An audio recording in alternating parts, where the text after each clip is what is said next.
Yan o. Luto namin, Mrs. Zero.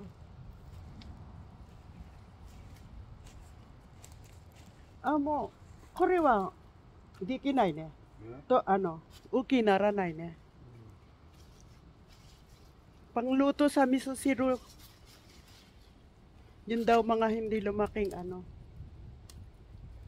Ano yun? Tabirariro dyan. Ano? Mrs. Zero mo irariro. Ano? Chichay daikon.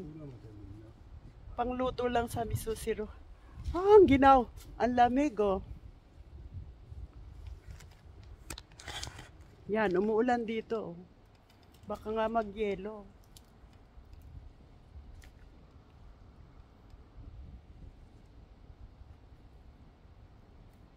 Pang miso zero lang. Lulutuin ko ngayon kasi nga, masarap yung bagong galing. Ayan o, mga hapsay. Long cabbage. Already.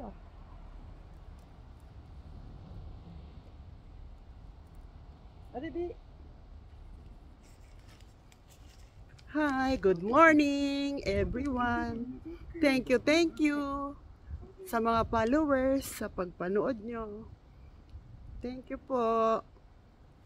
Hello. Ayan o. Dito kami ang ginaw, ang lamig.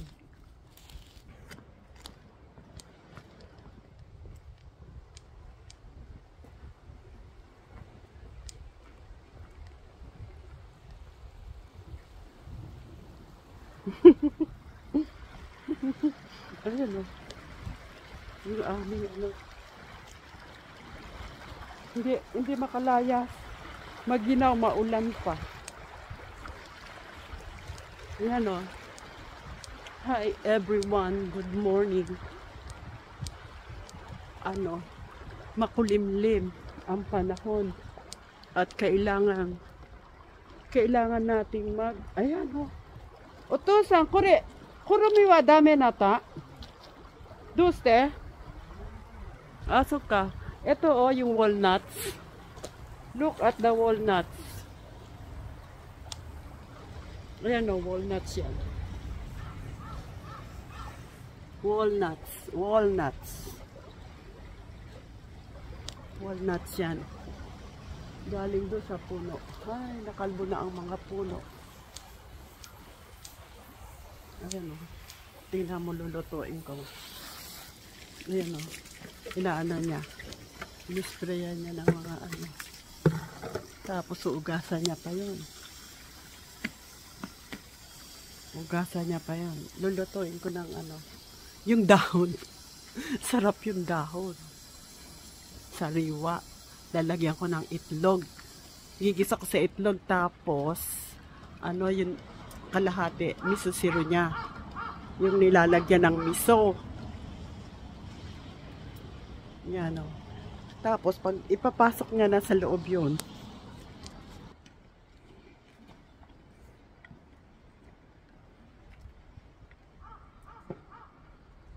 Yan o. Scoop ang sa yellow.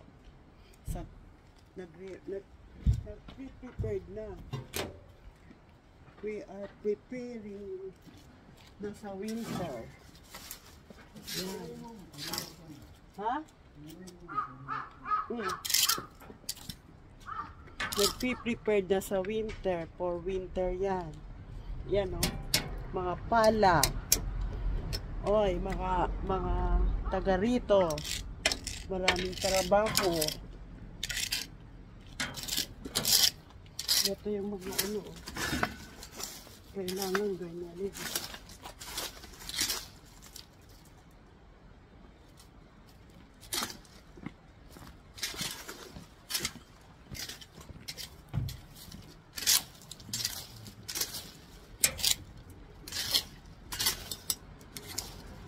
Mga nalaglag na dahon.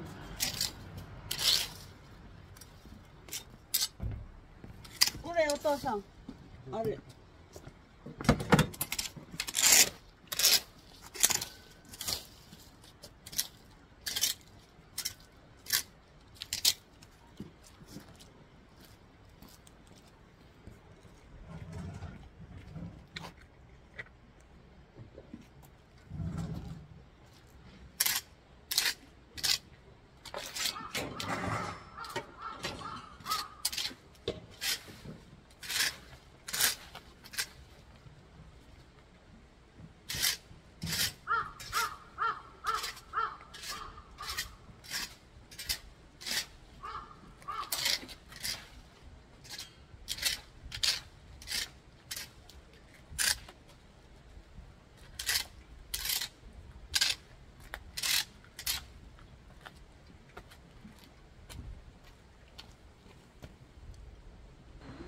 O, ayan, tingnan nyo, nagpe-prepared na talaga for winter.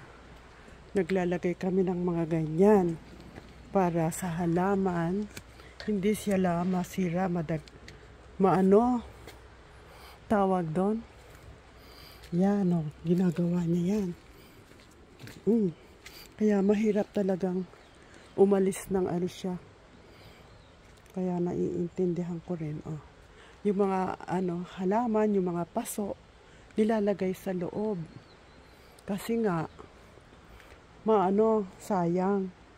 Nilalagyan niya ng mga parang bahay, oh. Yan. Ganyan ang mga taga-probinsya. May mga halaman, oh. Nag-aano na sila. Yung mga paso, pinasok na sa loob. Lalagyan niya ng mga brace yung ano.